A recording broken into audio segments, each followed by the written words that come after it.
Transitioning from assisted living to memory care for someone who's living in assisted living can be a big change.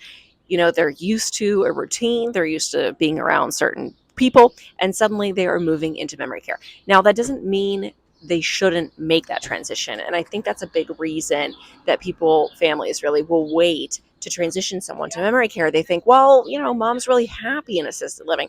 No, she doesn't remember to go to lunch. And no, she can't really, engage in some of the programming activities that are going on, but she likes it there.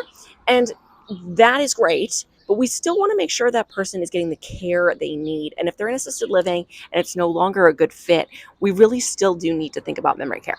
Recently, a client was telling us the experience they were having was that their residents who lived in assisted living were sometimes losing friends to memory care.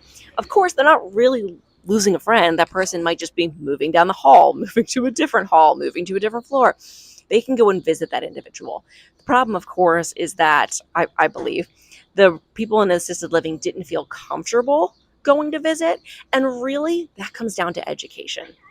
That comes down to ensuring that they understand what that change is going to be like, what maybe their friend is going through, and requires, of course, a good deal of empathy and understanding. So we have our Dementia by Day School family course. We always recommend that when our clients are working with us, they also invite people from assisted living and independent living to also take that course. And when I've done events where I'm speaking to independent living, they have awesome questions. And a lot of them are about the biology of the disease process of varying causes of dementia. And I think that comes because they are fearful. And a lot of that can be resolved through education. There is, unfortunately, a bit of a mean girls club effect that sometimes happens when a person's living with dementia and their friends or their former friends don't quite get it.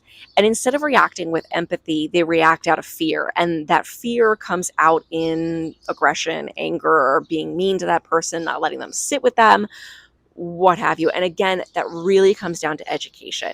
When people are provided with education around a topic that is scary to them, typically there is increase in empathy. Like, this is across all topics of human interaction, not just dementia. When people understand something and they're not just meeting it with fear, they're a lot better at communicating with people who have that condition.